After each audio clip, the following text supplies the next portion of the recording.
All right, we're going to call to order the February 5th meeting of the West Sacramento City Council and Redevelopment Successor Agency and Financing Authority. We're going to begin tonight, as we do each week, with the Pledge of Allegiance. I'd like to invite our guests to join the council and staff in the pledge, which tonight will be led by Denik Zambia.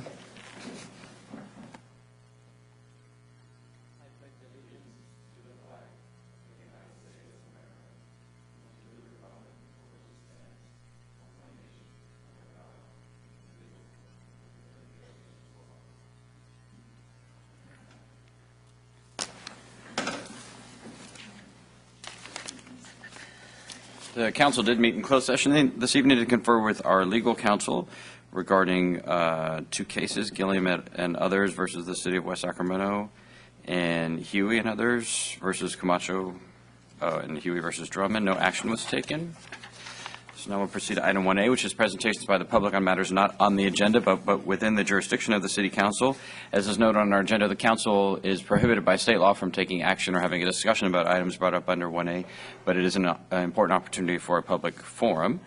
We do ask that anyone wishing to speak on this item or any other item tonight to please fill out one of the yellow cards that's available near the front door and turn it into the City Clerk. In front of the clerk is a timer that we use to make sure that everyone gets the chance to be heard, and so to that end we ask that all comments be limited to no more than 3 minutes. We take the comment cards up to the point that the staff report on that item is concluded. There's no staff report on item 1A, but for all the others we take them up to the point that the staff report is done. Once the public testimony has begun or the council questions, we don't take any additional cards. So if you're intending to speak on an item, please be sure to get the card in as soon as you can, but definitely before the end of the staff report. Also in front of the clerk is a flip chart, and the flip chart simply indicates which agenda item the council is currently considering. We know for a lot of our guests that from the public, speaking can create some anxiety, and so we do ask that there just not be any boos or catcalls or even any applause or other demonstrations, and that we try to maintain a civil discourse here in the chambers. So with that, we have a couple of requests to speak under item 1A. The first is by Mildred Hoyt.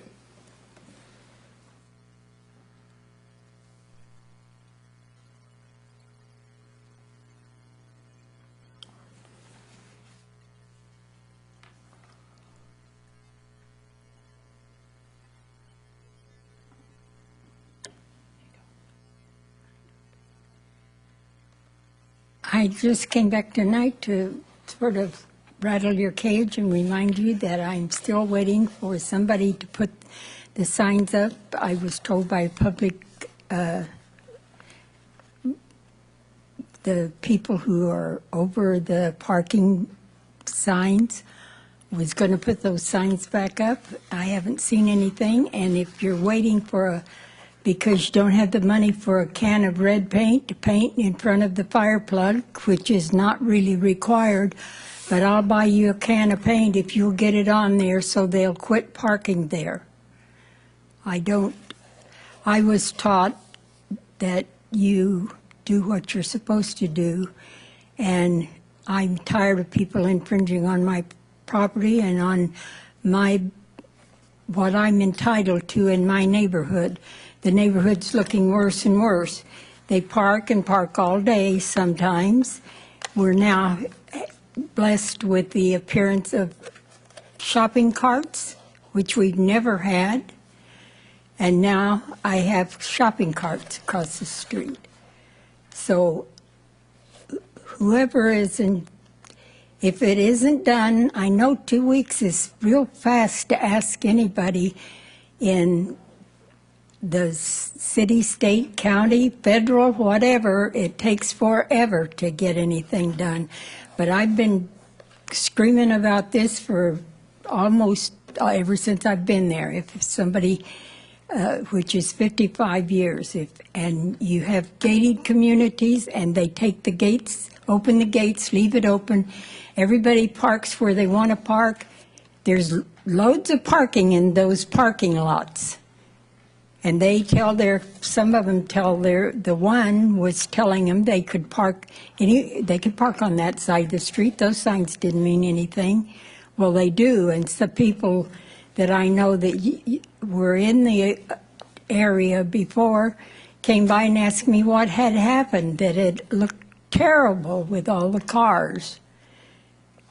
I think it's disgraceful myself, and I would appreciate is there a reason, other than probably financial, that the animal control do not pick up caged animals that you've caught in your yard? I don't want to be the one that has to drive them to the pound, and I don't think that I'm the person that should have to mess with them anyway. People who own cats should have to take care of them. I take care of my animals, and I always have. In fact, I've been told I take better care of my dogs. I had 5 of them and drove a 18-wheeler with those 5 dogs, riding with my husband and I for 25 years. So I think that I know that you've done a beautiful job and brought lots of businesses here, and I'm glad I can shop in West Sacramento finally without ever having to go to Sacramento. So, let me give one, because your time is up anyway, but the man who controls the paint and the signs is right behind you. So as we take our next speaker in just a second, you might want to sit next to that gentleman, right? He led the Pledge of Allegiance. That's him right there. Why don't you grab him, and he can give you a sense. I know he doesn't need a donation of paint, but he can give you some contact at least about how to get additional information about that. Okay. All right, thank you. All right, Jeff Lyon.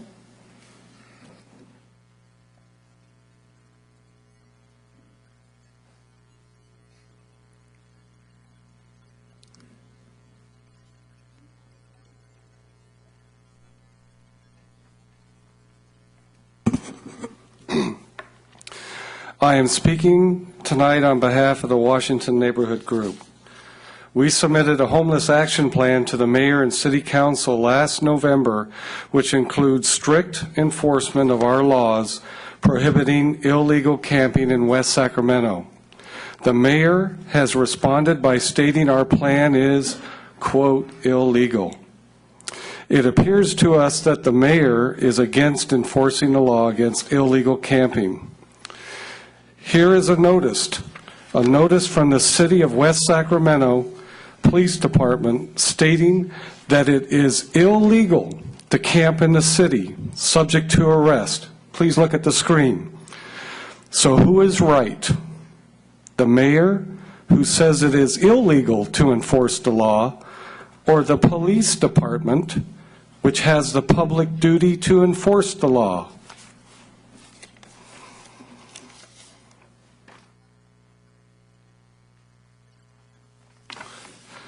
Here is an email from the West Sacramento Police Department dated November 21st, 2013, describing where the police conducted an operation to remove illegal homeless camps along the barge canal near the port property. This is very confusing. On one hand, the mayor refuses to enforce the law against illegal camping. On the other hand, the police department says it is illegal, and then the police removed illegal camps in the port area to protect the city's investment. But why won't the mayor or the police remove the illegal camps along the riverfront in the Washington neighborhood? Does the mayor only support removing illegal camps when it impacts the port? Tell us, Mayor, what's going on here? Where do you stand on this issue? Who is in charge? Who is steering this ship? This all sounds pretty hypocritical, doesn't it?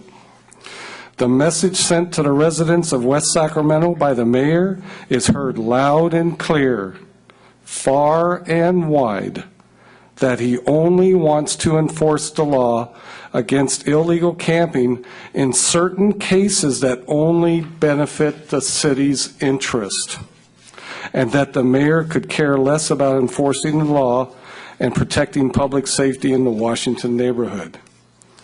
I support this lady behind me that spoke earlier to rattle your cage, and I encourage her and everyone else to go to our website, cleanupwestsac.com, because when I get elected, I'm going to listen to the citizens of West Sacramento.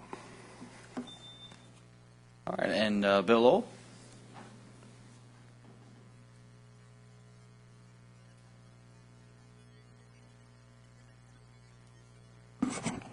Thank you, Mr. Mayor. William Wall, West Sacramento, for the record. I guess it'll be on the 16th, Yolo Bus will implement the changes as they last proposed, including discontinuation of Yolo Bus Stop number 23314, which is over there on Jefferson between Linden and Lake Washington, just to the side of the, I believe it's that Bank of America, and just south of the Pheasant Club. And to me, and the merchants down there at the Southport Shopping Center agree with me, it would make a lot more sense to have the northbound 35 and 39 continue to Lake Washington and make a right turn onto Lake Washington and put in a new bus stop there at the Nugget Market. And the manager of the Lowe's building materials store would relocate that bus shelter they have at no cost to the city or to Yolo Bus over to the Nugget Market, and it would make it easier for shoppers to patronize those merchants, as seems logical. And also the King Stadium impact on our service. The latest I've still heard from Sacramento is they want to move our Yolo bus stops on L Street over to P Street, and I haven't heard any changes to that. So there again, I think if we change that Broadway 15th Street bridge to a Southport South Sacramento bridge, that would solve that problem and a bunch of other problems and make it easier for our Southport residents to patronize the hospitals in South Sacramento too. Thank you.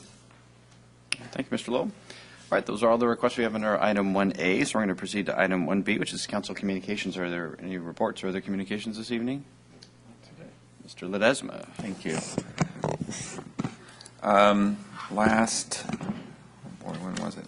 Last Monday, the 27th, it's a meeting of the Yolo County Habitat Natural Community Conservation Plan Joint JPA. We had a board meeting that night. Several things came up. First of all, just in brief, we had received our audit report for the previous fiscal year, and it was pretty much a clean audit, which was good for the JPA, and was showing that we're on good financial footing, and the good controls we had been pushing for the last year and a half are all working. There are a few minor things, but they were already cleared up by the time that audit was actually received, so that was good. The big thing that night, though, is we approved, the board approved the framework to enter into the second administrator draft of the JPA, so we can begin that program. Something we agreed upon in August that we would approve. But the board was, if you recall, the board wanted to be prudent and make sure we negotiated with the state and the federal agencies about what the framework of that agreement was before we actually entered into the process of a formal draft. The state came through and really they really worked hard with us to get to a place where we think a good conservation plan for Yolo County, an affordable plan, could be constructed. And so we acted in good faith with them. They compromised. We gave a little, and we said we're going to continue moving forward. So we'll begin that in the next 30 to 60 days. We're starting to engage, talk to consultants and others that we're going to need for the plan. And we're still in a very tight timeline because everyone understands we need to complete this plan on time and on budget. So that was the big news, and no other items there. We'd also had, on a separate note, Councilmember Villegas and myself on this past Monday had a meeting of the School City 2x2. It was attended by, again, Mr. Villegas and myself, and Board Member Cruz and our city manager in Dayton from the school district. It was a short agenda, but we got updates on Sycamore Trail, which will be a new proposed bike lane. We're going to be looking at grants and other types of funding to possibly put a new trail in that links to north and south, and that was really exciting to kind of hear about for the first time.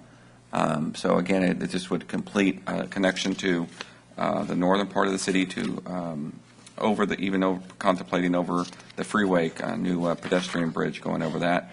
In addition, we got some updates from them on their capital investment program, and their proposal or ideas to look at better ways to partner with us to provide some opportunities for their staff with the rec center and other amenities of the city. So we're encouraged by all those things. So that's all we had. Ledesma, Mr. Villegas, Yola Bus. Anything?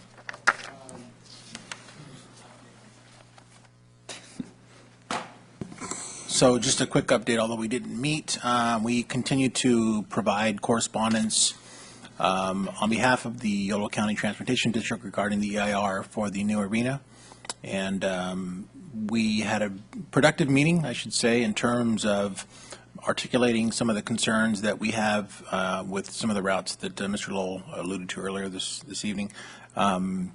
So we will continue to sort of plug away, we'll make sure that we're framing our concerns and prioritizing our issues so that as the EIR unfolds and folks try to figure out how to mitigate some of the concerns that are being raised, that we have proper and ongoing communication and we're being heard. So, so far so good.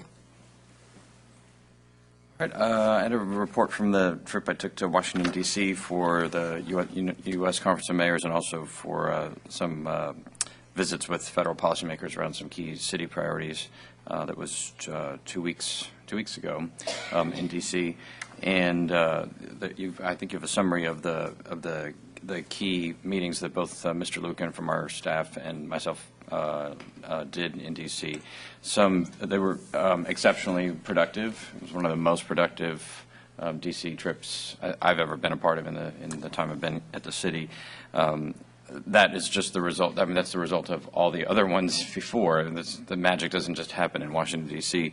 But a couple of the really critical ones, we were at the Pentagon meeting with the Deputy Assistant Secretary of the Army, who has been in charge of the issues related to crediting for our levee project. As council aware, it's a gigantic issue. It's extremely arcane and technical, but the basic issue is the federal government changed its policy the day that we were dropping off one of our applications, changed their policy to say, we're not going to give you credit for the work that you do before the Congress has approved your levee project and started spending money on it. Even though we had already spent quite a bit and we're planning to continue to spend money so that we would be able to deliver safety for life and property as soon as possible, because Congress was nowhere near being able to take that action. Congresswoman Matsui, Senator Boxer, Senator Feinstein, the White House, they've all been really helpful in pushing on this policy. At this meeting, the Deputy Assistant Secretary conveyed to us that he felt bad that we had worked so hard on this issue and that we were doing all the right things. We were an example that they want other areas to follow. We got caught accidentally in a policy that was directed at cities and communities in other parts of California and elsewhere in the country that were abusing the credit process. And that they were committed to fixing it for us. And he said, a quote that you don't have in the summary, he said, if it's the last thing I do before I retire, which could be 6 months from now, he was going to make sure that we got our crediting handled. And told us the moment that we meet the new criteria that they've articulated, which is the credit agreement could be signed once the draft general reevaluation report has been released. That would be the moment we'd be technically eligible, and he said the moment that occurs to contact, in addition to our work at the district level, to contact the assistant secretaries of the Army's office directly and to get that agreement executed immediately. So that was very positive. We've never had a conversation with that part of the Corps of Engineers that was so definitive and so positive in terms of resolving that issue. So that's a big deal. He also offered some significant help with respect to the port maintenance dredging and making sure that we stay on track on the GRR and other component for the Southport project as well. So that was a very positive session. We also met with the Federal Transit Agency. I think the council is aware the Federal Transit Agency Administrator, Peter Rogoff, who several of us have been in meetings with over the last couple of years, has been promoted. He's now the Undersecretary of Transportation. And so we met with the apparent new number 2 at FTA and the key administrative team leaders there about the streetcar project.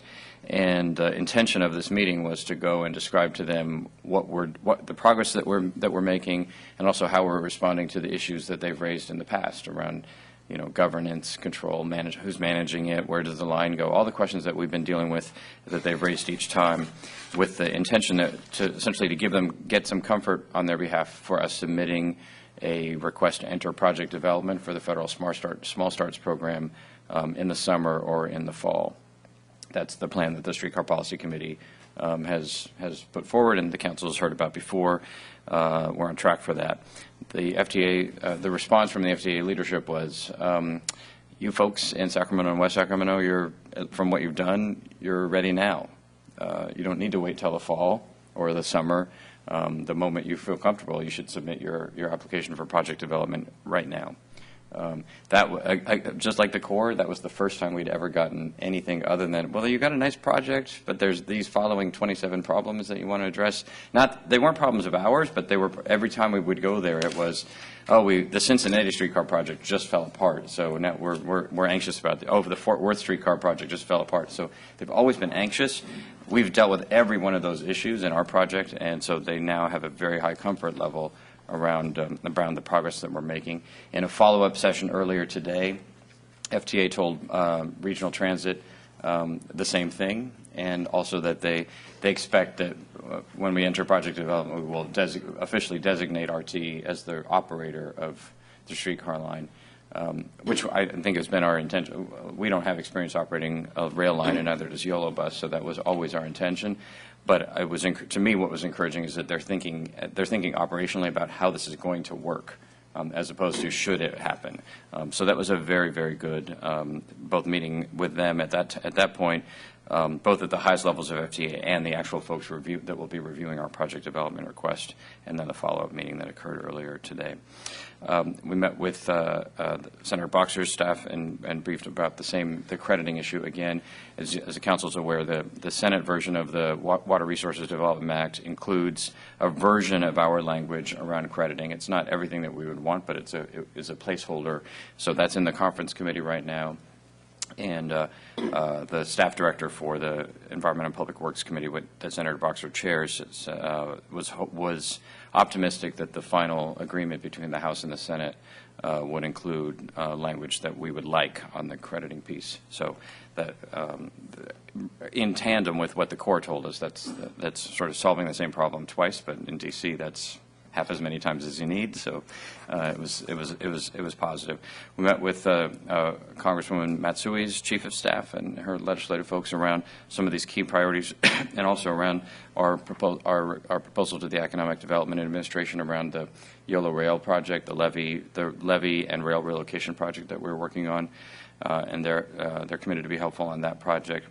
We also began the process of thinking about what the Congresswoman's priorities for the next federal transportation reauthorization bill ought to look like.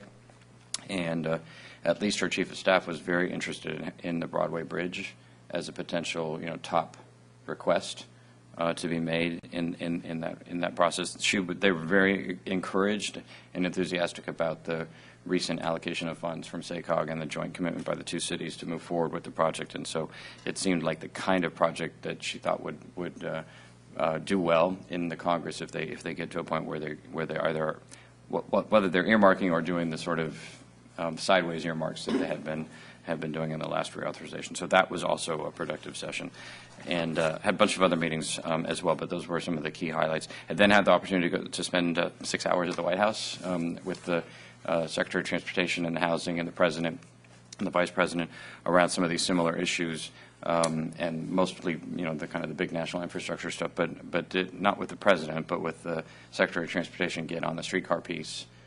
He's aware of our project. He's supportive of it. He used to be, up until last year, was the mayor of Charlotte, North Carolina. So Mr. Ledesma probably knows him, but he's very familiar with both what our project and our capacity to get stuff done.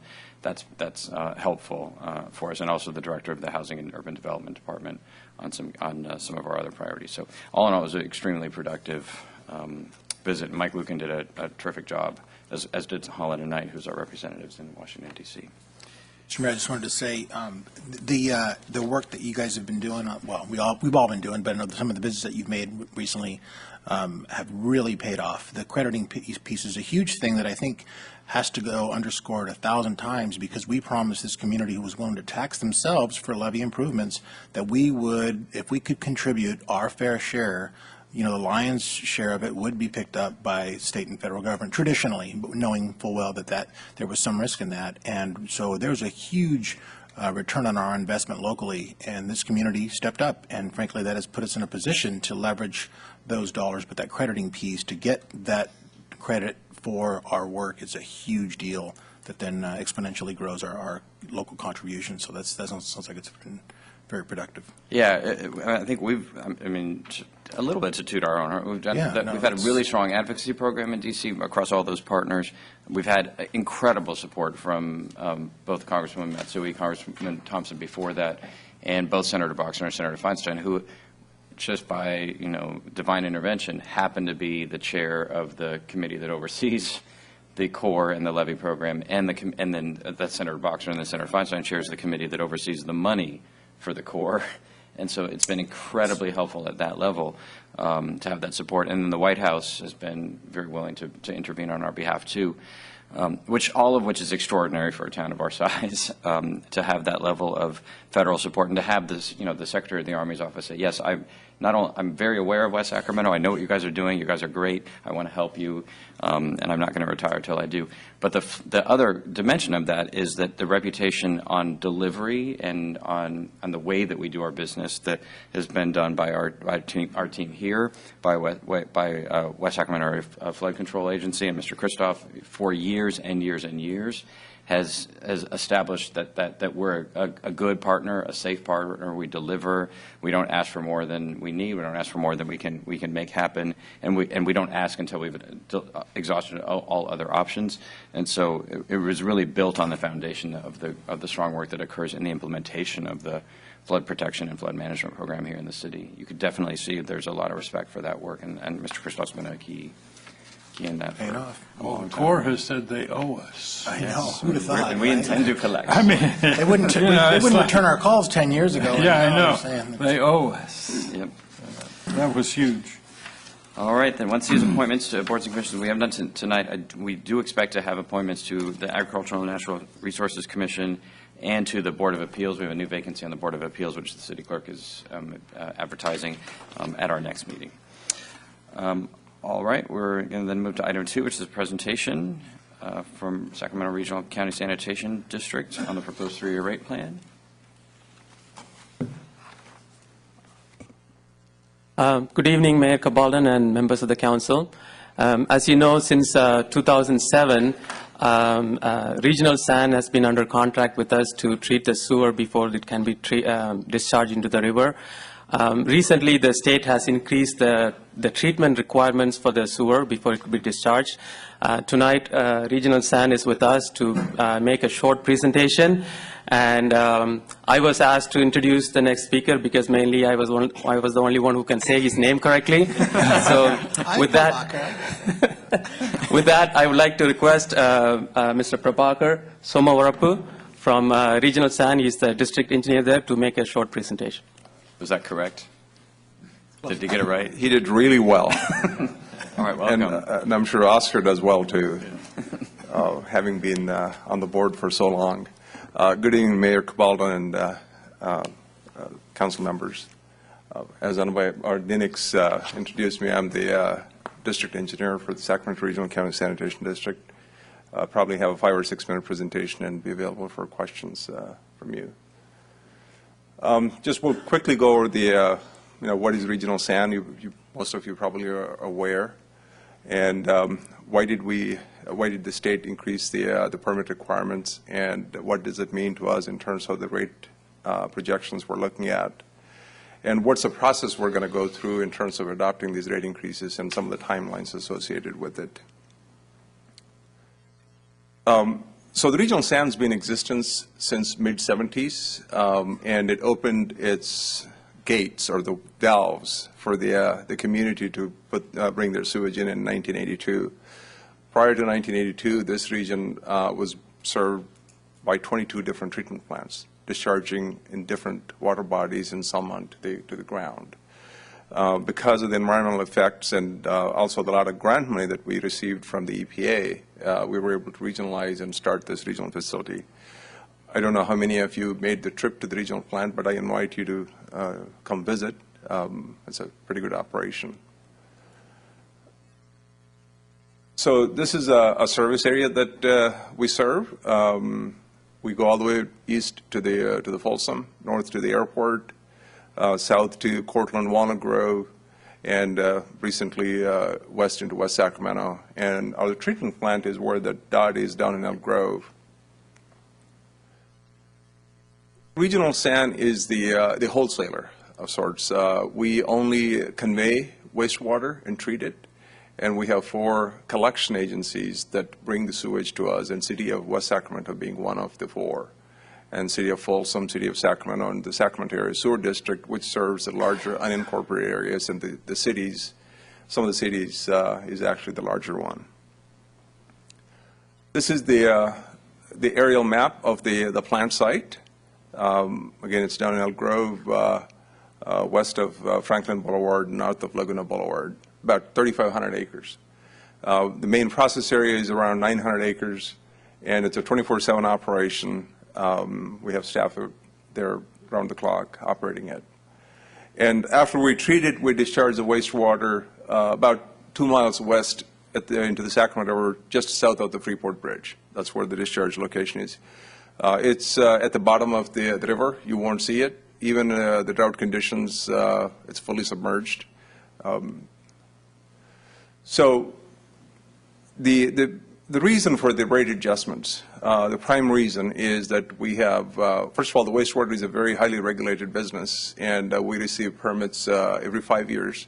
This last one, our permit expired in 2005, but the state has taken about 5 years to actually do the studies and really deliberate and issue a permit. It happened in 2010. After a very contentious permit adoption process.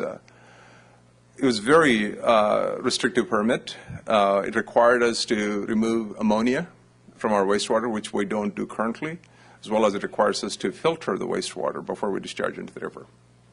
So the permit is enforceable, and if we don't comply with the permit, it's we rake in violations, and a lot of bad things can happen.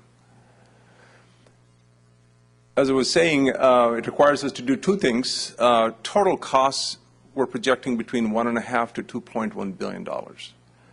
The most probable number that we think at this point is about $1.65 billion.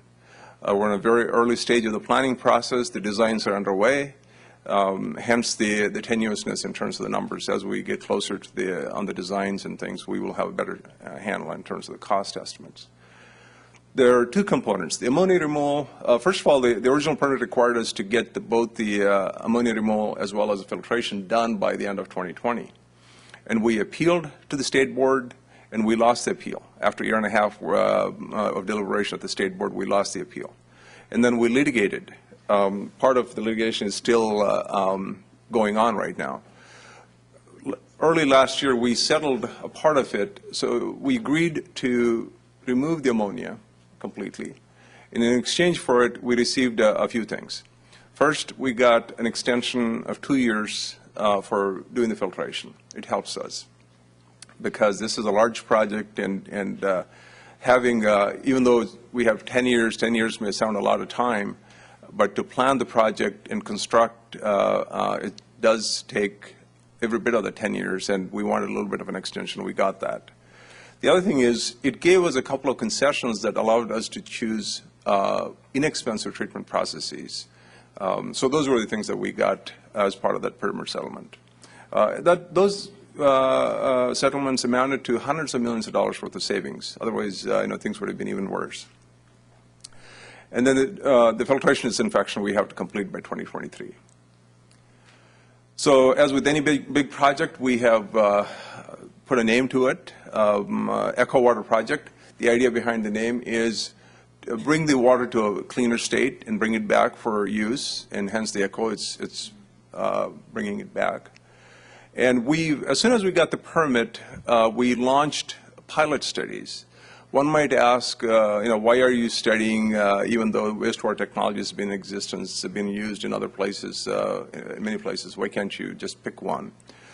It's a critical thing because wastewater in every community is different. When you're making this kind of investment, you want to make sure that you pick the right technologies and you do the right sizing of whatever you pick. And the pilot process helps us do that. And we concluded the pilot testing, the first phase of it, in early 2013, and we picked technologies that were substantially cheaper than what we were projecting when the permit was issued. So had we not implemented the piloting, we would have ended up picking up much more expensive technologies just to be on a safe side. That's usually what happens if you don't do that. Just to give you a comparison of this project, this is one of the largest projects in the region has ever done. The most recent one being the airport expansion in the order of about $1 billion, so this is twice the project. And it's a lot more complex too. I'm not putting down the airport expansion, but a lot of equipment, a lot of work in a very confined area, hence the complexity. Is there a people mover involved in this? Well, I'm not saying that. So in terms of rate adjustments, a couple of things. Right after the permit was issued, even though it was being appealed, our board took a proactive action.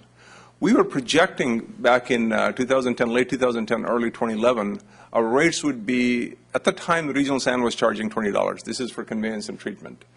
There's an additional charge the city of West Sacramento charges for the local collection service. We were projecting our rates, regional SAN rates, to be in the mid-60s, monthly rates. So going from $20 to essentially tripling to mid-60s by the time this project is done in around 2020. And so our board took a proactive approach and increased the rates gradually, so $2, $2, $2. So from $20 today is $26. The money we used for the studies, initial studies that needed to be done, and also hired the designers and the planners and so forth. And now the pilot testing is done, and because of the cheaper technologies that we've selected and also able to fine-tune the operating costs associated with the cheaper technologies, we now project the cost to be somewhere in the mid-40s to low 50s. So if our projection to be around $1.5 billion, we expect the cost to be around $44, $44 a month. So going from 20 to 43, 44. But if it happens to be more in the $2 billion range, we're looking at about $50 range. So that's the current projection. So our board has chosen a path that is this $1.65 billion is the most probable number at this point, to fund about 30% with the cash and 70% in the debt. Regional SAN, obviously we would love to fund everything with cash, but that means we have to really jack the rates up in a hurry in a very short term, and that's not very good for a region, especially coming off from a very severe economic downturn. So the board's been very considerate of that, and that's the reason why they chose to 30% cash and then 70% debt payment for the project. So this next set of rate increases, we're projecting 3, so 26 to 29 later this year, and then 32 next year, and the year after it would be 35. And on going to about 43, 44 by the end of the decade, more like 2021. We also have a rate assistance program that the Regional SAN has had it for a while. And we offer $100 assistance to low-income folks, and there's a number that they can call and get that information. So how have we been reaching out? We have sent the notification out to all the customers, and also we have a website, and we have the director phone line. We've been holding a number of outreach meetings. The most recent one we've held in West Sacramento just about 10 days ago. And this is a third council meeting that I'm making a presentation at, all leading to our meeting on March 12th. That's the hearing. And so on that day, our board will debate, and whatever the decision they make, the ultimate decision is made on March 26th. That's the adoption of the ordinance. So that's the process where. Questions? Vegas, did you want to make any other comments as well, or before we? I turn just the wanted rest to of make it? sure, and I'm sure he was probably going to make sure that he introduces Claudia Goss, who's our Public Affairs Manager, who's been with Prabhakar all along to making sure, and I've certainly voiced interest in making sure that the public is aware, right? Because this is kind of out of sight, out of mind. Sewer treatment conveyance is not a sexy business, but it is highly regulated, which means it's expensive. And so we have worked diligently, and I know Prabhakar and his staff have done an amazing job of managing a very large, complex, expensive system to take care of our water, to be good stewards of our water. And I know that his staff have done a wonderful job, but through some very difficult times, I think we've emerged in a good spot. It's never a good time to increase rates, but in light of what this community was faced with just about 13 years ago relative to being one of those 22 plants that were managing and treating our own sewage would have been a disaster had we continued down that path. The weight with which we would have been trying to manage and regulate our own treatment system would have been, the rates would have been what is happening to other small communities in the region and in the state, for that matter, and our rates would have been tenfold what they are now, and no end in sight. So I just wanted to make sure that as we, and I've been trying to keep the council apprised of what we've been doing as we move forward to this, $1.5, potentially $2 billion expansion. There's huge economies to be had there, and I think it's bearing itself out over and over again that the connection to that plant years ago, that tough decision that we made was the right one and continues to be the right one. So just wanted to introduce it that way. Thank you, Mr. Mayor. Mr. Christoph. Just a question. Of the 70% that you're going to debt payment, how are you going to finance it? We're issuing debt starting this year or the next 6-year period, about a $1.2 billion debt. And it's financed with the rates, It's financed with the rates. largely with the rates, that's correct. Okay. Okay. Mayor Pro Tem Johannesson. Yeah, thank you for the presentation. The issues are addressed are mostly for residential users. As we start to develop farm-to-fork and food-based industries, I'd imagine there's going to be a larger biological load on this system. Is there pre-treatment required for industries? And we didn't go through any rate adjustments for industrial users. It's a very good question. Yes, there's a pretreatment program that's currently in existence. We're required, I think, since 1990 to have that program. And we have a group of folks that work with the industries. One of the things that the industries have had the benefit over the years is that the industrial discharge rates in this region today is about 30 to 40% of what the average is. Because our board has incentivized industry since mid-90s. They wanted to keep the industry in the region because of the contributions they make to the economy. There's a separate source of revenue that they've allocated to it. Unfortunately, that revenue has dried up with this economic downturn. So as part of this adjustment, there will be adjustments to rate industry. And we have been working with the industry for the last 2 years to prepare for this rate adjustment, to explain the reasons, rationale behind these rates, and what the rates would be. And as a matter of fact, I think February 20th, we have an industrial customers only outreach meeting that we have set aside for them to come talk to us. And also the methodologies that we were going to use to adjust the rates have been deliberated at the board, where the industry had the opportunity to come in and present their views. They've supported, what their view of it is that what are the rate adjustments that we're making is essentially an absolute last resort, and they had to be done. And they were very appreciative of the fact that they have received the support all these years. And even now, after the adjustments been made, we would still be, on average, below the region in terms of when it comes to industry. So that's how we're handling the industrial. Great. Thank you. Mr. Ledesma.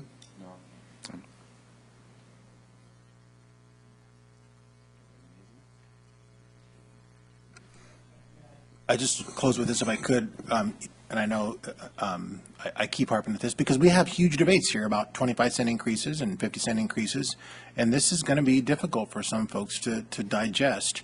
And I know that the mayor knows this intimately, having served on the State Regional Water Quality Control Board, where the way in which this industry is regulated is brutal for small communities who just don't have anywhere to go. They have to treat it, they have to convey it, they have to charge higher rates. And I think it was an eye-opening experience for me in 2000, I think, when I went on behalf of the city to essentially plead to the board to give us a little bit more time to figure out what we were going to do back then in terms of figuring this out and ultimately making the decision to join the regional plan. But I think as I saw city after city going before the board pleading for extra time and extra time, it was a pretty harsh environment. There was not a lot of leniency. It was pretty, and I came back and I remember telling the council, this is not a friendly business. We have to get out of it. And I think, and I'll just continue to say that was a brilliant move on our part. I was just going to add to any community that will continue to discharge to the delta or the water bodies, it will not be easy going forward. I mean, we're just one of the last ones to receive this level of permit, and it'll only get worse. The other thing I wanted to mention is there's a big desire on the part of our board. Now that we are putting this treatment process, essentially it makes the water useful for unrestricted irrigation. So now we have an asset in the community, especially with the drought that's going on. We have about 150 million gallons a day that we're discharging into the river. If we can find a use for it, such as applying where there's agricultural use and replenishing the groundwater basins where we have the storage there, and potentially use in the future. So those are all the options we're looking at. This opens the door for those things to come. And we think that in the long term, that's beneficial to the region to have an asset to have a control over. Just a couple points, because you brought up the one issue I did want to ask about, which is the drought that we're in, and it could be around for a few years, and how that might impact kind of our trajectory. You're going to get online in 2023, and we've locked into the regulatory framework with the ammonia being removed and everything else. But the drought, how does that impact us if it continues on? And obviously what we discharge is clean, but I'm just curious about how that might impact it.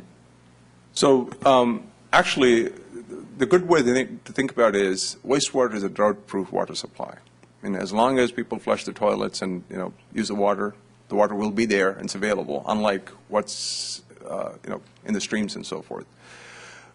What we could do is with this water, instead of putting in the river, we're looking at large area in southern Sacramento where the water is being drawn from groundwater, used for irrigation now. Instead, convert them over to the wastewater as their source of water.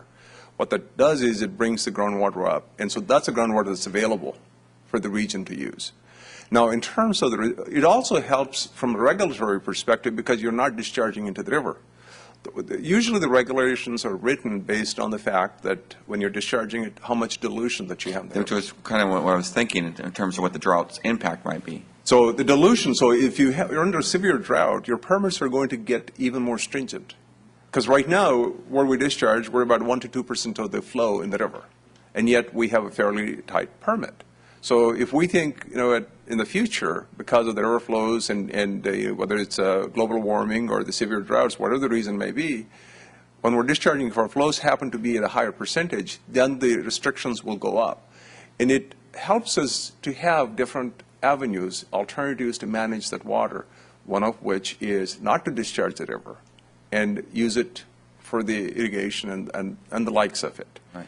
It would help us. It kind of opens up a different portfolio of alternatives to manage our wastewater. Right.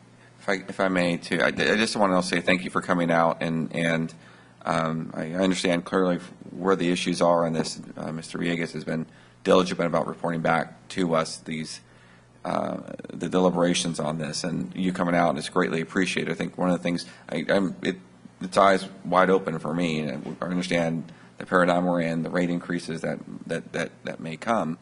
But having this open dialogue about it, being transparent about the realities of what that's in front of us is all we have to sort of talk through this and making sure everybody understands where we're going. So as long as we can keep that line of communication going, going forward, I think it's just super important. So as much as we can get information, I'm not saying you have to come out to every meeting. Councilmember Villegas does a great job, but it is super important so our residents and our businesses who will be affected next will understand. That's one of the key things is just to answer or at least bring a little bit more information to what you mentioned is, we have started the public education process. Last fall, we sent the letters out to every one of our customers, educating them of the project and why we have to do it and the schedule. So we intend to continue that education. On an annual basis or some frequency, we'll be updating members of the community what the progress of this project is. And of course, I will be here as needed and as where we make the key decisions to come and update your councils and other councils so that you're on the loop. You're on the loop. Thank you. Mr. Christoph. Yeah, I mean, SAC Regional is made up of electeds. Right. And so I think the point that Mr. Villegas was making earlier, as far as the rate increases, all electeds are very sensitive to that, and we need to make sure we portray that onto you and your staff. We know the board understands it, and there's a pretty good checks and balance there so that if there are savings to be made, then you're going to follow that suit, and you're going to try to do everything that you possibly can to not affect that rate increase to a very high degree if you can. We've got work to do. We've got to make sure that we put clean water back into the system, whether it go into agricultural uses or whether it gets put back into the Delta. And I think that we're making every effort, and you guys are making every effort in order to do that. And that's something that I think needs to be remembered, is because the ratepayers will speak when the prices get into $40, $50, $60. And we're going to try to explain the best that we possibly can on why that is going on. And the sentiment that you expressed is also expressed widely on our board, that we only do things that are absolutely Been necessary. there, done that. Oh, Yeah. you actually are alternate Yeah. members, so Yeah. you've seen that dialogue. Yeah, so I was here when we made the decision, along with Mr.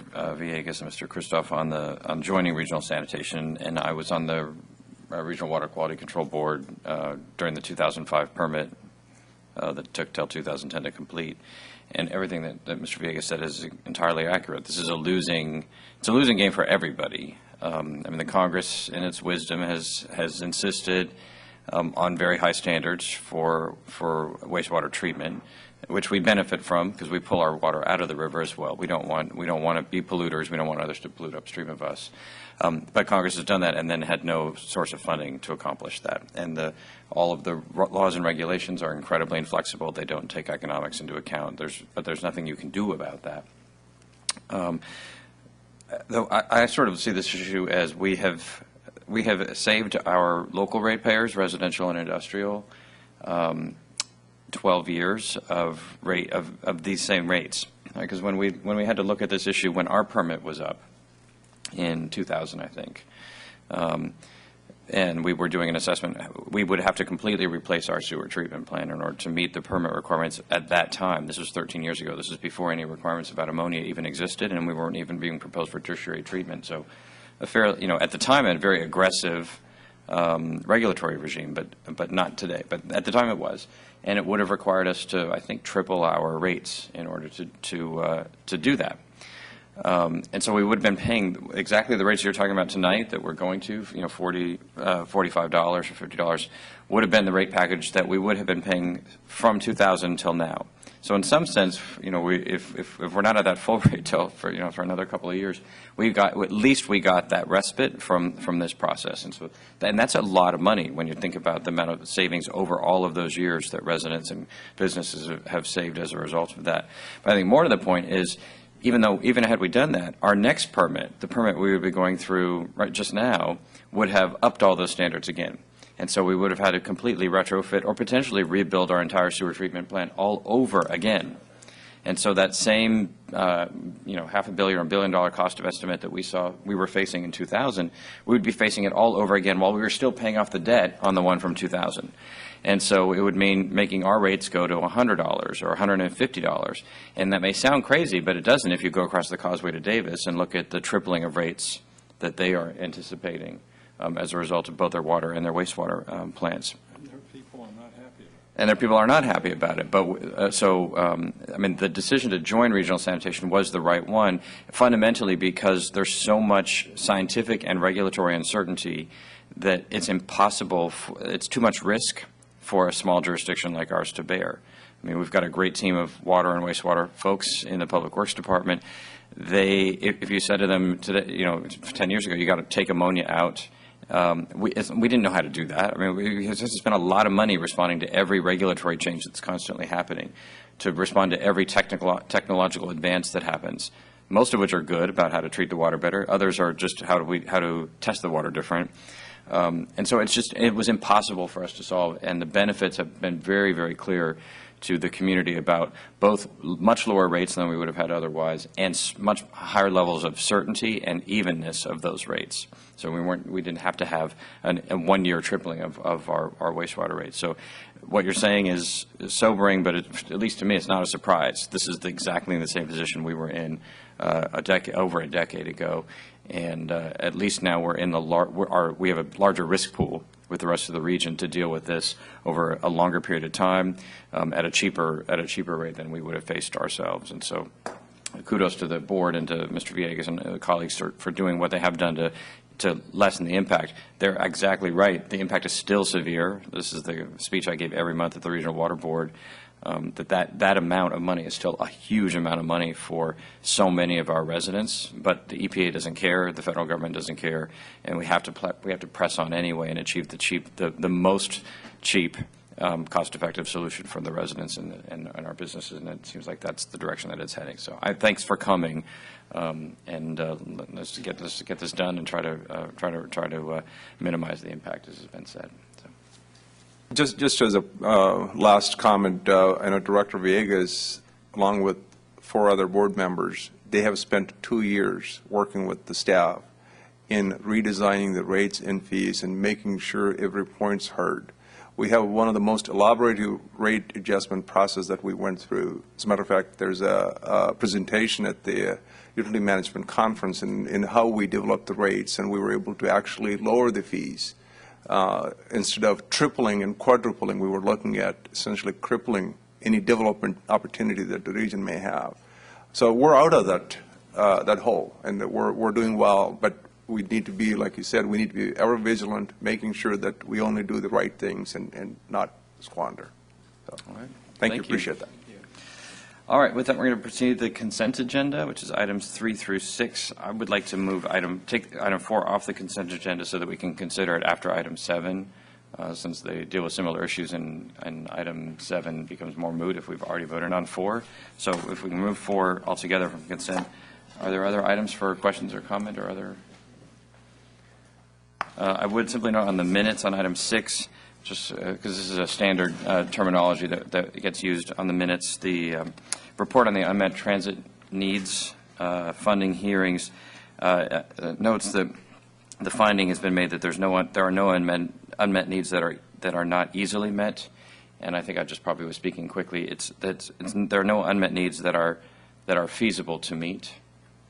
That's the key language in the that we're complying with in that. So if we could just correct the minutes to reflect that. All right. So is there a motion on the consent agenda minus item 4 with that correction of the minutes? Been moved by Mayor Pro Tem Johannesson and seconded by Mr. Villegas. All those in favor, please say aye. Aye. Any opposed? Hearing none. That motion carries. The consent agenda is adopted. So then we'll proceed to item 7. We'll take up item 4, and if there's no objection after item So after item 7 and 4, we're going to take the city manager report specifically on the water supply issue, and then we'll return to item 8 since the city clerk has to be here till the conclusion of the meeting anyway. All right, Ms. Collis. So item 7 is a public hearing to consider revisions to the Neighborhood Stabilization Program 3 guidelines and Resolution 14-3 approving submittal of an application to the State Department of Housing and Community Development for additional NSP 3 funding and an extension to the NSP 3 grant agreement. Good evening. We're here to ask the council to conduct a public hearing to consider some changes to our NSP 3 program. This is a grant that provides funding to a couple of nonprofit organizations that are purchasing and rehabbing foreclosed homes in our older neighborhoods. Most of these homes are being resold to low-income homebuyers at an affordable price. Some of the funds are being used to provide long-term affordable rental homes that come along with services of permanent supportive housing. The state has, this has been a very difficult grant to administer, but the state has recently made itself more flexible, and the requested amendment to the guidelines would let us take advantage of new opportunities. First of all, the state will allow us to do reconstruction. Prior to that, we were only allowed to do rehabilitation on homes that didn't need just rehabilitation. Reconstruction means the home is in such bad shape that we would have to tear it down and start over. And there were a number of these homes that we actually found that we were not able to address. So it would be nice to really make some improvements in some of these older neighborhoods by replacing blighted homes. Secondly, we would be able to purchase some vacant lots and construct homes on them. These are infill projects. The lot has to have been previously developed as residential property and is currently vacant, and we would replace the demolished home on those properties. Also, the state now will allow us a little bit more in activity delivery. That is the money the state gives us and our subrecipient, our nonprofit partners, for our staff time to administer the program. And since this has been a very staff-intensive program, very difficult to administer, it's going to be very helpful. And Raul Huerta in our office has done by far the yeoman's share of the work on this program. And it's nice to be able to have a little more time for Raul to address this program, because it really is providing a lot of affordable housing. And the homes that we have purchased have been in little kind of ended up being in cluster neighborhoods. So we'll do 4 or 5 homes in a 3-4 block area. And those are the worst homes in those neighborhoods when we purchase them, and they end up being the best homes in those neighborhoods when we're done. So the neighbors in a number of those areas have told us that they're thrilled with the program. Right now, we have a home that we just replaced. We completed the rehab, and there's a family on that very street that's been renting for years and wants to stay in the neighborhood.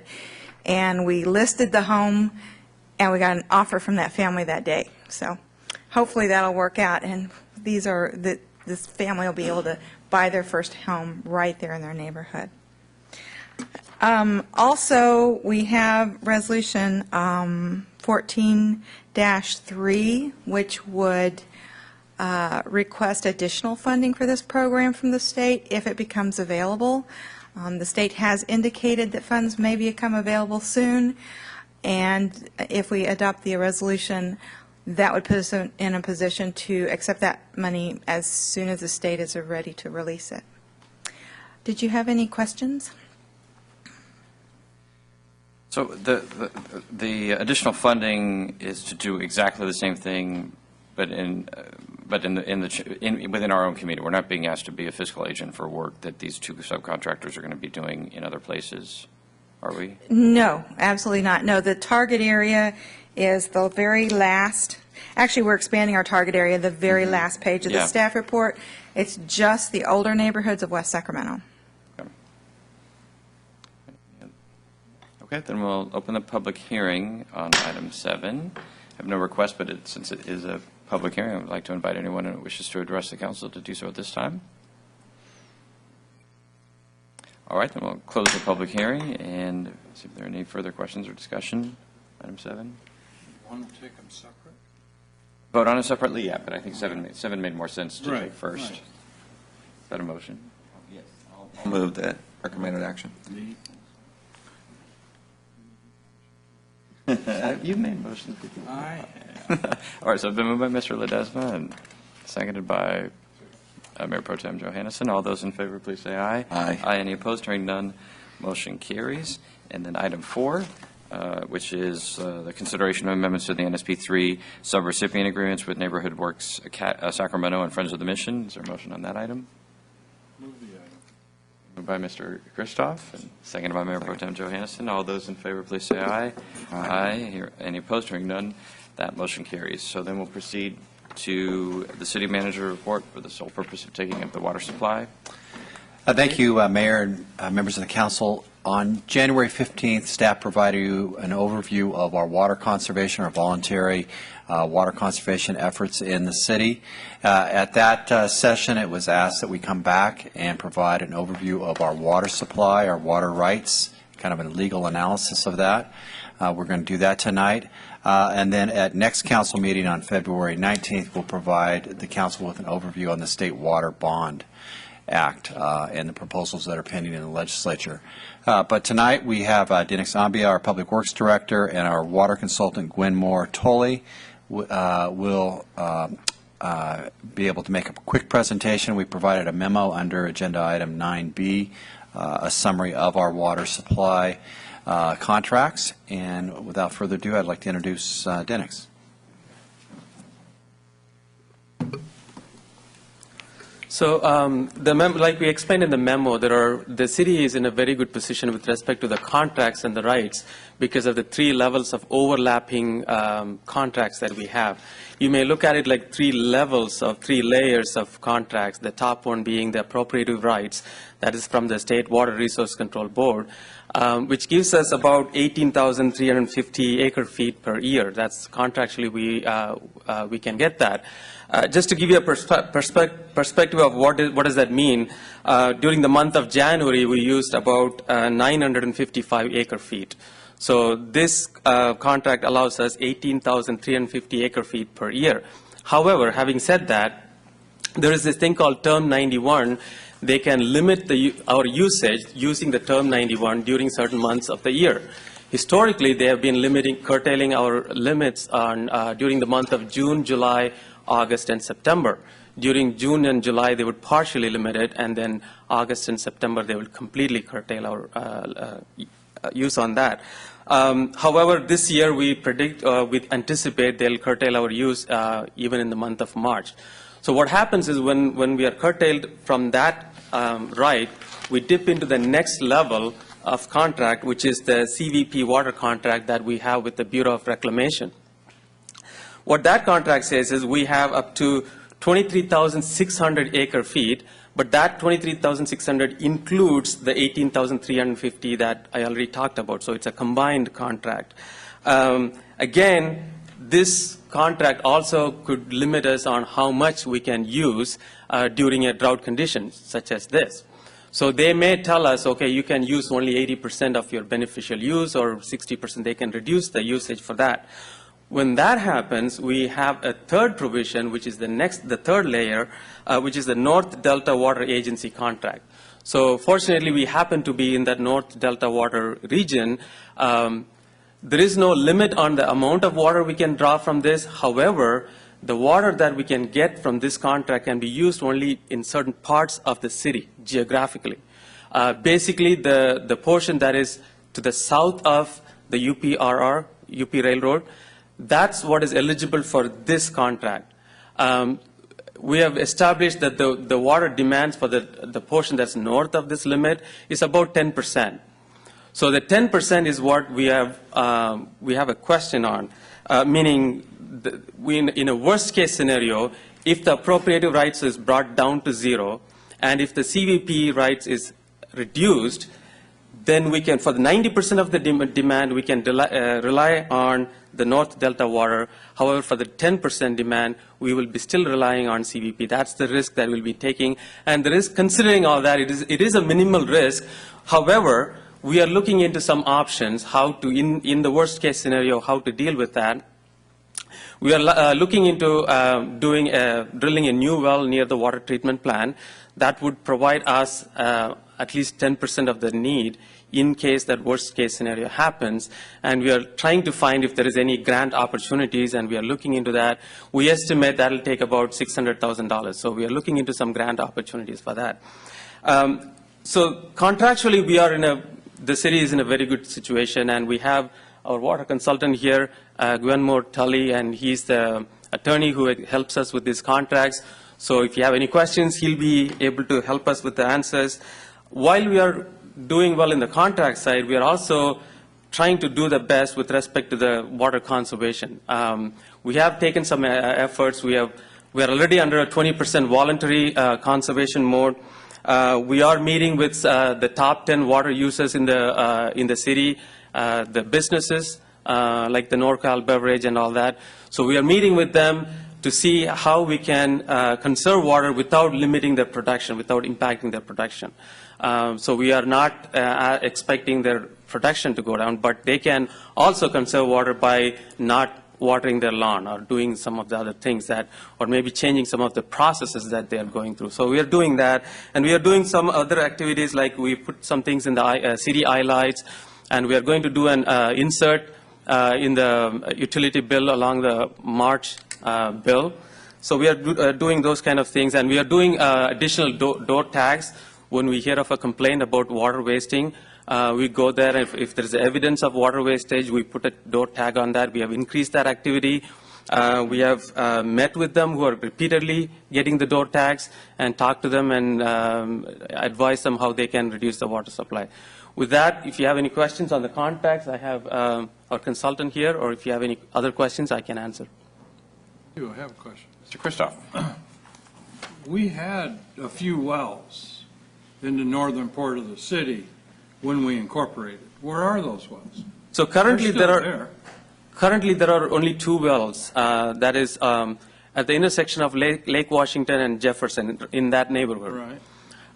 One of them is operational, and the other one, we need to do some rehab to bring it back to operation. There is some issues there.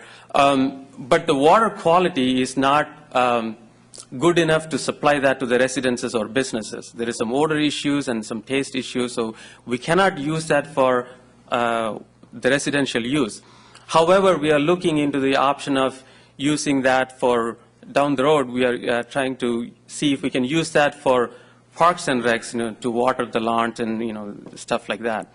We had wells in the Washington neighborhood, and we had wells in the Rose Orchard. The Rose Orchard water was excellent. What happened, and that would be by where KOVR is now, that area in there. And so what happened to that well? So I realize we capped it, but. A few of them are prior to when I arrived, but the only wells that we have now are the Southport ones. We had wells at Port of Sacramento Industrial Park, if you remember that system, when it was a standalone system. Those wells have been impacted. They pump gravel. They've had the casing collapse just due to age. Okay. The ones that you were talking about, I believe, were systematically abandoned after we went to surface water. Yeah, they were, but I thought we capped them. I mean, and instead of going through the process of drilling a whole new well, we knew which ones had a good quality of water, and we knew which ones didn't. So I would assume the aquifer hasn't changed all that much underneath the ones that were good. So, I mean, I would assume that if that 10% is going to come into play somehow down the road, then that would be a place that we could either reopen a well that was there before, or at least drill a well in that area so that the quality of water is a good quality of water to supply that 10%. We can definitely look into see where they were. Okay. The concept with the plant was, well, the plant, it's in the area outside of North Delta. Right. And also, we could run it through our state-of-the-art process. That's So true. as the regulations change, and we find these situations, we can probably treat it a lot better coming through the plant, Yeah. and also combine it with surface water. So the impact would be less if the water quality was degraded. So, but I'll look into that. So on the water rights that we have essentially contracted to others, subcontracted out to others, do we, in conditions where our allocation's been reduced, I assume if our allocation's been cut off, then we have the ability to, those contracts are contingent on us having the water. But if our allocation has been reduced, what happens with those, the water transfers that we already Are you made? talking about the water rights that we are transferring to others? Correct. Okay.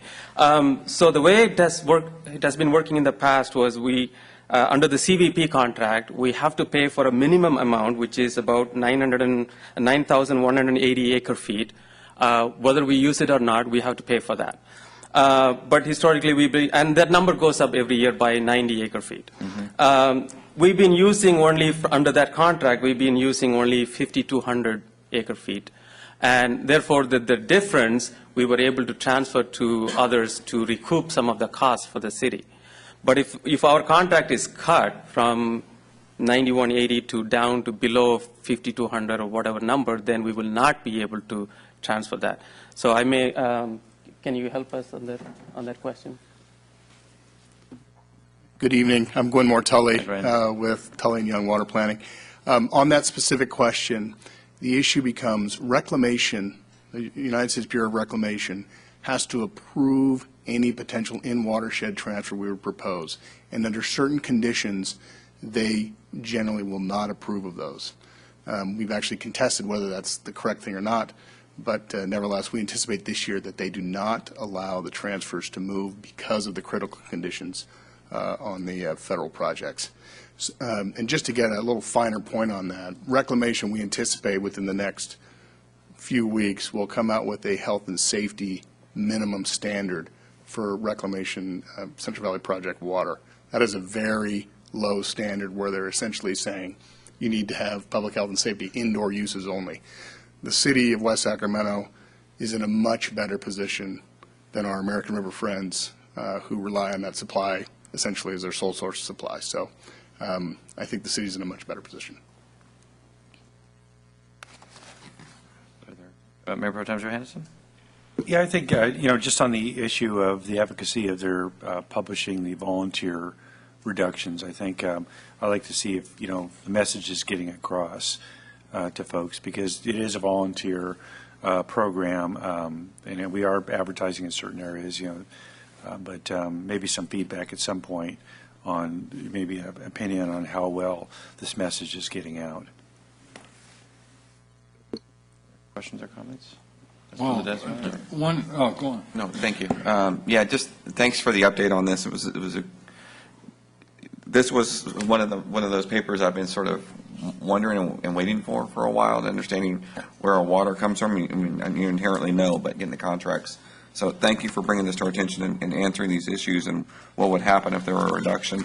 And I agree with Mayor Pro Tem Johansson on the fact of, as the summer comes near, it seems like it's already here to some degree, but it will become increasingly important for residents. They're going to ask questions, and you'll see the occasional residential lawn sprinklers go off, and the water racers and all those sorts of things occur. So education of where our the water conservation efforts will be important, because we're going to be, as you said, and you're already talking to our large businesses, and they're going to be they're probably the largest users in the city. But we got to make sure everybody shares a little bit in the pain. So as much as we can get some feedback on the early education would be important. I know I happened to talk to somebody over at the neighbor who is part of the Master Gardeners, and they come out to our farmers market festivals every year. And they were telling me this year that how they want to maybe look at opportunities to show people how to do drought-tolerant landscaping and those sorts of things to really cut down on water use as well. So I think that it's out there. We can tap into it. That would be something we can look forward to as well. Mr. Christoph? Well, yeah, this very interesting issue. We really owe Chronic a lot of kudos for the early implementation of what went on, because Mike and I and Chronic attorneys at that time, we traded American River water for Sacramento surface water of the Sacramento River. And it really came to be a really, really good thing that we did, because as you can see now, the watershed of the American River is under some real stress right now. It'll come back, but it's under some real stress right now. And the city of West Sacramento really solidified itself where as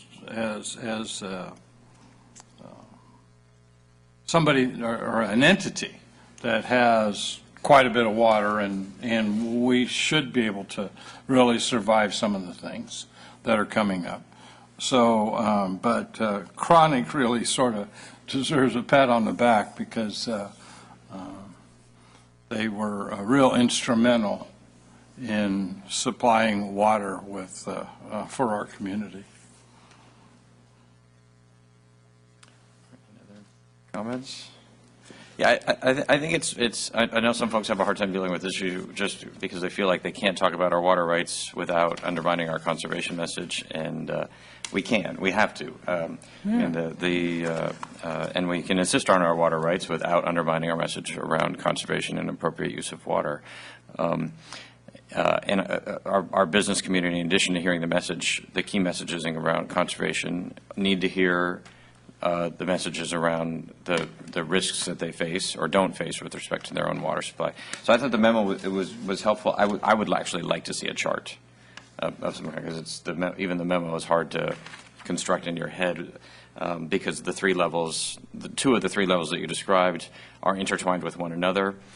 So it's a little bit difficult to kind of, at least for me, to conceptualize the whole system, and then relate it to the groundwater issue at the end, because there are plenty of other communities that don't have access to the groundwater either, right? So I think we can make a solid case for local companies and for local residents about the reliability of their water supply without undermining our messages on conservation. We don't have to scare people to death in order to move to conservation.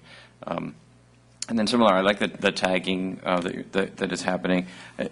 As I said when this topic came up before, I think we need to help educate people about, in addition to water conservation, about appropriate ways to influence others to conserve water. I mean, I know I'm not the only one, but I've gotten tons of people in the community who, as soon as we urged voluntary conservation measures, my neighbor's been watering for 32 minutes, and they should only be doing it for 30. And we've been on Mr. Mayor, I've been on the phone with you for 30 seconds, and I don't see a police vehicle coming up to do something about this. I mean, it does bring out the Mrs. Kravitz in everybody, and that's not the answer to water conservation. We're not putting water cops out on the street everywhere.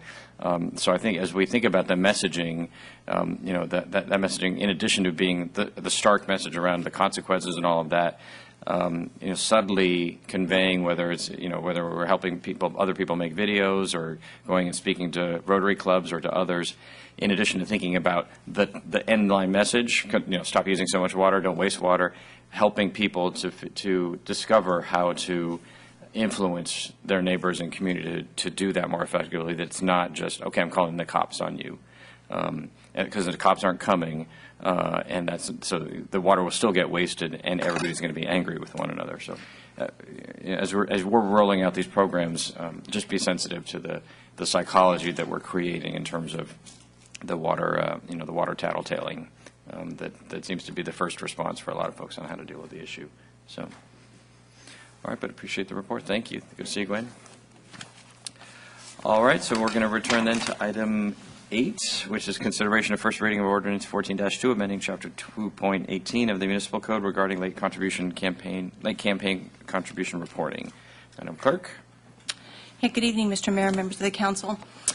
As you will recall, on December 11th, we reported to you that effective January 1, 2013, the time requirement for committees to file reports within 24 hours of receiving a contribution of $1,000 was amended. Because of our own definition of late contribution, the effect of this revision for our filers is that any contribution of $100 received 90 days prior to an election would have to be reported within 24 hours. To comply with this revision while retaining the city's contribution limits, Council directed that staff prepare an amendment to the municipal code to provide for a two-tiered 24-hour reporting period. If adopted, contributions of the current maximum limit received 90 days to 17 days prior to an election would need to be reported within 24 hours, and then beginning 16 days prior to an election, all contributions of $100 or greater would be subject to the 24-hour reporting. For the current election cycle, the maximum contribution limit is currently set at $500. Therefore, beginning August 6th through October 18th, all contributions of this amount would need to be reported within 24 hours, and then on October 19th, all contributions of $100 or greater received through November 3rd would be subject to the 24-hour reporting period. Lastly, the FPPC requires that the forms need to be filed via personal delivery, guaranteed overnight service, fax, or online, and staff is currently working with a provider to have a plan available online just in time for the election season. That concludes my presentation. Make it sound like the Christmas. All right, are there questions? Well, it's just, thank you for the, so as you operationally get this in place, I'm sure you're just going to keep us informed of, so we can inform our treasurers and so on and so forth of any changes to or operation, what they can do to make life a little easier for everyone. Absolutely. Thank you. Mr. Christoph? Is this something the FPPC is imposing? Yes. Okay. Well, I think this, the conclusion we reached before that you've put into ordinance form here makes the best of the situation. But the biggest deal is, to me at least, is the online reporting. Because there are so few things in the world that you still have to hand deliver or submit by fax.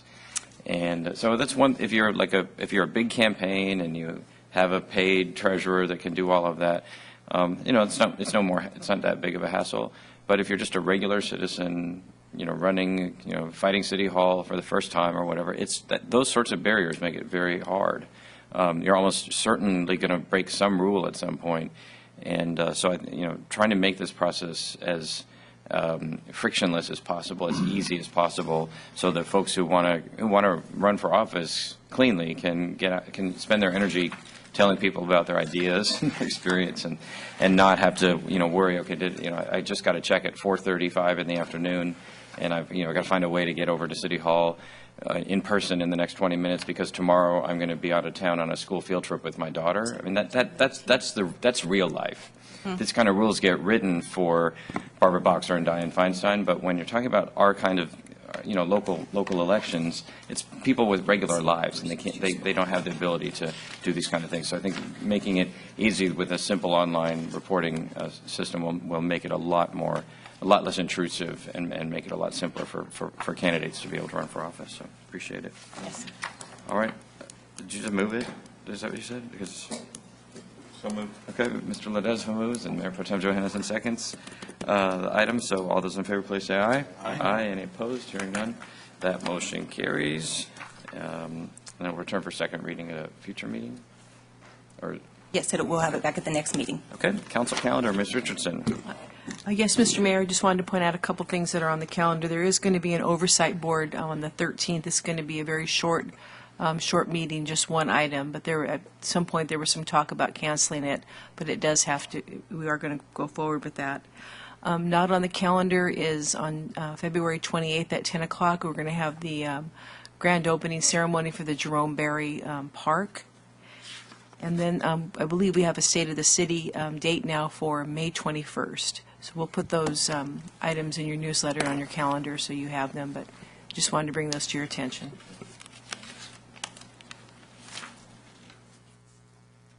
Okay, thank you. City Manager's report. As you know, the Yolo County Health Department had flu shots here at City Hall today from 4 to 8. The fire chief reported about 800 flu shots were administered. It was a big volunteer effort for citizens from West Sacramento, including CERT and the fire department. And so both Chief Martinez and Division Chief Ramirez played a big role in this effort in the last week, and it looks like it pulled off with a big success.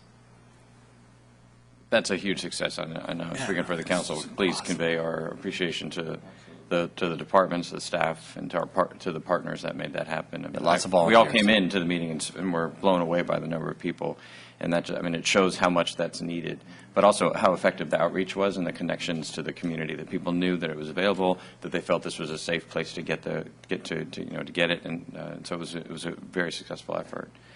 Coming on the heels, and just last night, and I want to particularly acknowledge Ms. Richardson, but the team that put together the celebration of Mike McGowan's service to the city and to the county was extraordinary, and it meant a huge amount to him, but also to all the folks that were there. And the opening of the Clarksburg Branch Line Trail last week was also a huge success. So a lot of great celebrations and services, and staff deserve a lot of kudos. Yeah, absolutely. All right, city attorney report and staff direction for members of the council. We have none this evening. So is there a motion to adjourn? So moved. By Mr. Kristoff and moved by Mayor. Second. Yeah, I just wanted to, by Mr. Villegas. Mr. City Manager, I just wanted to echo the mayor's sentiments about this evening's event, and if you can maybe put something, either a letter or something that represents, on behalf of the council, the huge thank you, because that's a big deal. Public health issues that have been in the media recently, and so that'd be wonderful if we could thank them, because it was very well done. Well, in writing, So thanks so much. Future agenda item request must be in writing. No, I'll bring it. I will have a future agenda item request for those that weren't at the event last night. I was going to propose that the council consider naming the Pioneer Bluffs Bridge after Mike McGowan, but I will bring forward a written future agenda item request for the next meeting to ask that just the concept be agendized at a future meeting. But all right, so we have the motion that's been made to adjourn. All those in favor, please say aye. Aye. Any opposed? Hearing none, motion carries. Meeting is adjourned.